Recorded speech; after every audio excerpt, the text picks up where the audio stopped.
날마다 솟는 샘물과 함께하는 오늘의 큐티 시간입니다. 8월 18일 목요일 오늘의 말씀은 마태복음 26장 17절로 30절까지 말씀입니다. 무교절의 첫날에 제자들이 예수께 나와서 이르되 유월절 음식 잡수실 것을 우리가 어디서 준비하기를 원하시나이까? 성한 아무에게 가서 이르되 선생님 말씀이 내 때가 가까이 왔으니 내 제자들과 함께 유월절을 내 집에서 지키겠다 하시더라 하라. 제자들이 예수께서 시키신 대로 하여 유월절을 준비하였더라. 저물 때 예수께서 12 제자와 함께 앉으셨더니 그들이 먹을 때 이르시되 내가 진실로 너희에게 이르노니 너희 중에 한 사람이 나를 팔리라. 그들이 몹시 근심하여 각각 여짜오되 주여, 나는 아니지요. 주여, 나는 아니죠. 나와 함께 그릇에 손을 넣는 그가 나를 팔리라. 인자는 자기에 대하여 기록된 대로 가거니와 인자를 파는 그 사람에게는 화가 있으리로다. 그 사람은 차라리 태어나지 아니하였더라면 제게 좋을 뻔하였느니라. 예수를 파는 유다가 대답하여 라삐야, 나는 아니지요. 네가 말하였도다.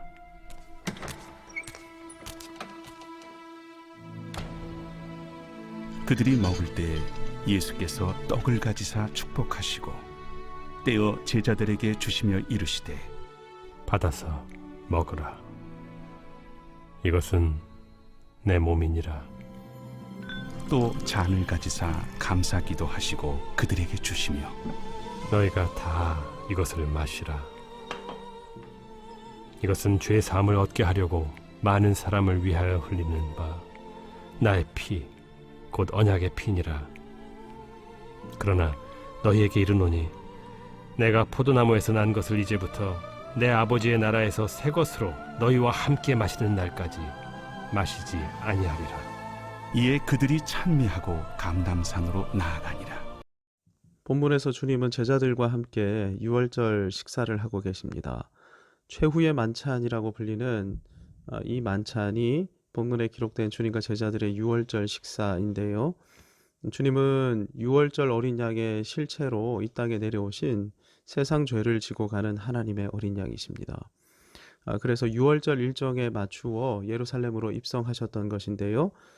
26장 2절의 말씀을 통해 주님은 주님 자신이 유월절 어린 양이심을 다음과 같이 분명히 밝히셨습니다. 너희가 아는 바와 같이 이틀이 지나면 유월절이라 인자가 십자가에 못 박히기 위하여 팔리리라 하시니라. 주님은 유월절 어린 양이 되셔서 유월절에 십자가에 달려 피 흘리심으로 유월절 구원을 완성하실 것입니다. 그렇다면 사탄이 전력을 다해 막아야 하는 것이 무엇입니까?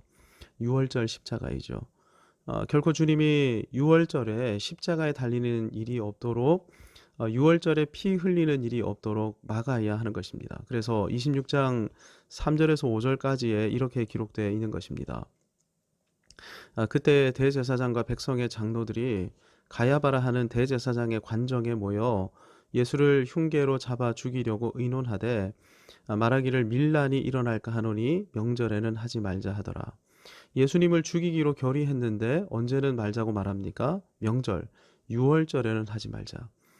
주님이 유월절에 실체가 되시는 일이 없도록 유월절에 십자가에 달려 피 흘리는 일이 없도록 하자는 것입니다. 사내들인 공회는 이 결의를 그들이 본래 모이던 성전뜰이 아니라 대제사장의 관정에 모여 불법적으로 기습적으로 결의했습니다. 이들의 결의에 대해 시편 2편 1절 2절이 이렇게 예언하였죠. 어찌하여 이방 나라들이 분노하며 민족들이 헛된 일을 꾸미는가? 세상의 군왕들이 나서며 관원들이 서로 꾀하여 여호와와 그의 기름 부음 받은 자를 대적하며. 이스라엘의 종교 지도자들이었지만 하나님 보시기에 이들은 이방 나라였고 세상의 관원들이었습니다. 이유가 무엇입니까? 여호와의 기름 부음 받은 자를 대적하고 있었기 때문이죠. 보십시오.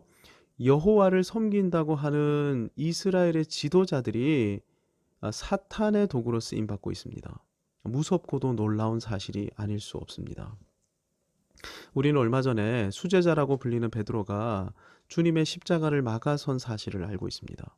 이 일이 결코 주께 미치지 아니하리이다. 이때 주님은 사탄아 내 뒤로 물러가라라고 책망하셨습니다.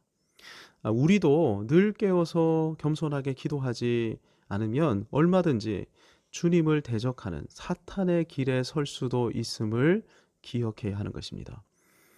하지만 아무리 막으려 해도 주님의 계획은 막을 수가 없죠. 주님은 주님의 뜻을 이루시는 선하신 주님이시기 때문입니다. 유월절 십자가 사건 역시도 사탄은 막을 수가 없었습니다. 유월절 십자가 사건을 완성하시기 위한 섭리의 일환이 마리아가 옥합을 깨트린 사건과 이 사건에 대한 가룟 유다의 분노였습니다. 가룟 유다는 마리아가 옥합을 깨트려 주님 머리에 붙는 장면을 보고 분개하면서 무슨 의도로 이렇게 허비하느냐라고 항변했지만 주님은 이것은 내게 좋은 일이다. 이것은 내 장례를 예비하는 일이다. 라며 마리아를 두둔하셨습니다. 주님의 이 모습에 실망을 금치 못했던 가룟 유다가 주님을 배신해 주님을 대제사장에게 팔아 넘기기로 하였죠. 사탄의 방해 공작에도 불구하고 유월절 십자가 사건을 이루시려는 하나님의 섭리는 불가항력적으로 작동되고 있었던 것입니다. 대제사장들은 가룟 유다의 밀고로 인해 유월절을 앞두고 예수님을 잡아들일 수밖에 없었습니다. 결국 주님이 뜻하신 섭리대로 역사가 전개되었던 것이죠. 이제 주님은 유월절 어린 양으로 십자가에 피 흘려 죽으심으로 유월절 구원을 완성하셔야 합니다. 그래서 본문에서 주님은 유월절 식사를 주님의 살과 피를 성만찬으로 발전시키고 계시는 것입니다. 하나님께서 구약 이스라엘에게 유월절 어린 양을 잡아먹게 하신 이유는 구원의 방편이 예수 그리스도와의 연합뿐임을 깨닫고 이 사실을 믿음으로 전망하게 하시기 위함이었습니다. 주님이 내 안에, 내가 주님 안에. 그래서 그리스도의 고난은 내 고난이 되고 그리스도의 십자가 죽음은 내 십자가 죽음이 되고 그리스도의 부활은 나의 부활이 되는, 그래서 구원을 누리게 되는 이것을 유월절 식사를 통해서 전망하게 하셨던 것이죠. 구원의 은혜를 누리는 유일한 방법은 무엇밖에 없습니까? 그리스도와의 연합밖에 없는 것입니다. 그래서 하나님께서는 유월절 어린 양을 먹으면서 어린 양의 실체가 되시는 예수 그리스도의 살과 피를 먹음으로 그분과 연합해야 한다는 사실을 믿음으로 전망하게 하셨던 것이죠. 그리스도와의 연합이 우리에게 주는 유익이 무엇입니까?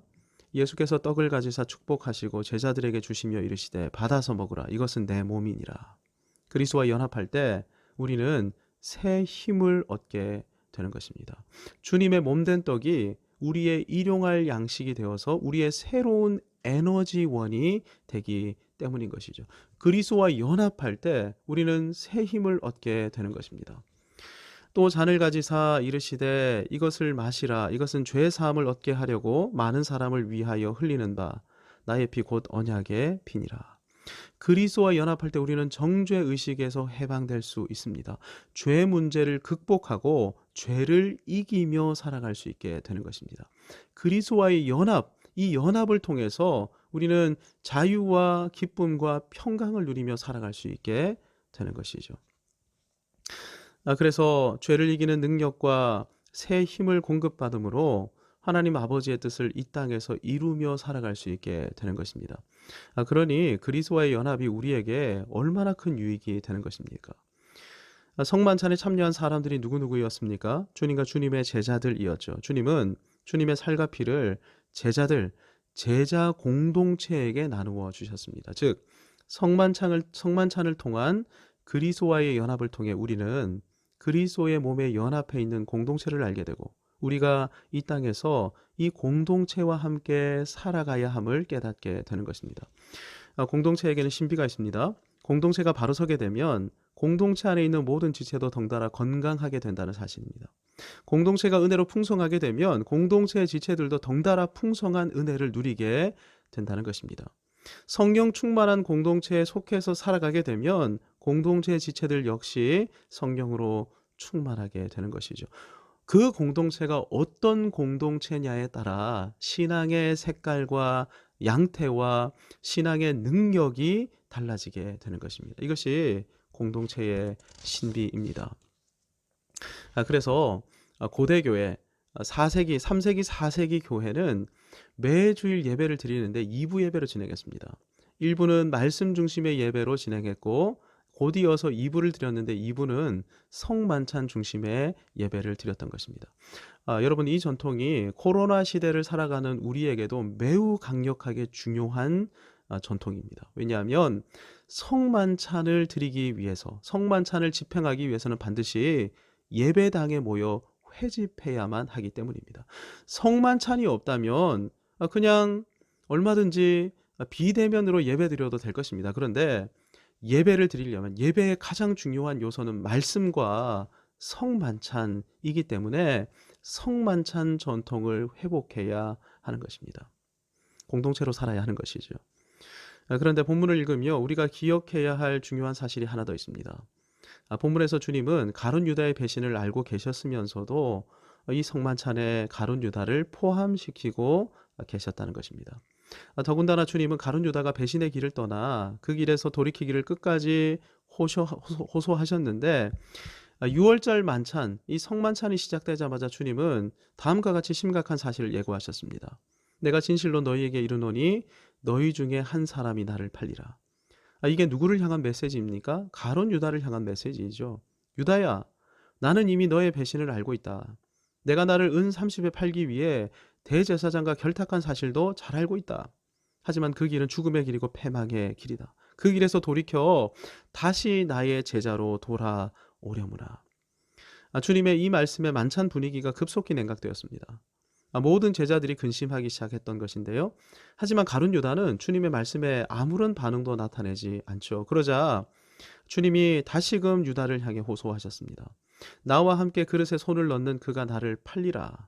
인자는 기록된 대로 가거니와 인자를 파는 그 사람에게는 화가 있으리로다.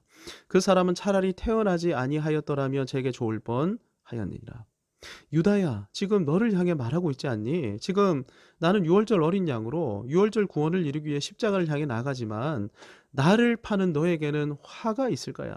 만일 그 길에서 돌이키지 않는다면 너는 가장 저주스러운 인생이 될 거야.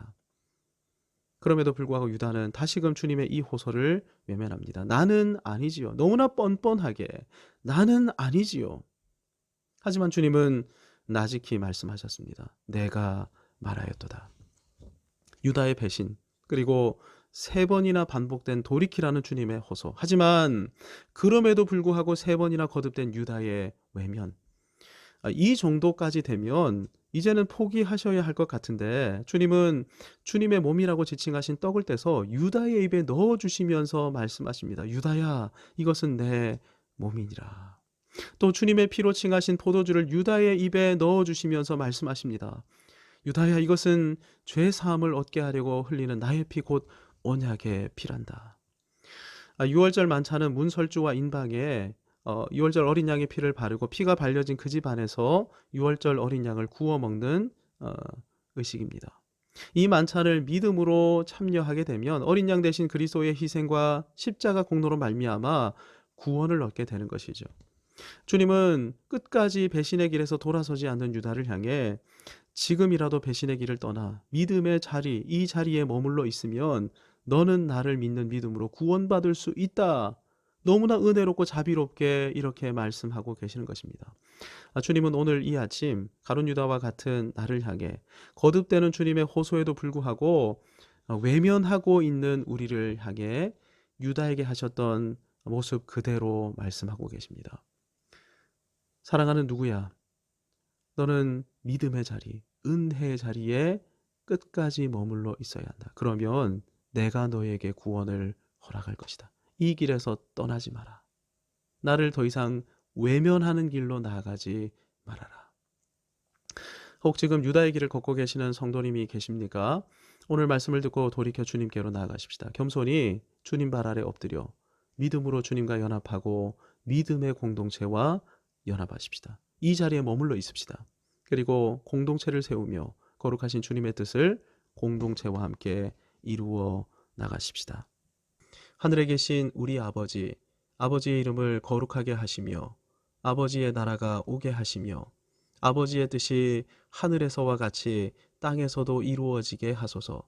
오늘 우리에게 일용할 양식을 주시고 우리가 우리에게 잘못한 사람을 용서하여 준 것 같이 우리 죄를 용서하여 주시고 우리를 시험에 빠지지 않게 하시고 악에서 구하소서. 나라와 권능과 영광이 영원히 아버지의 것입니다. 아멘.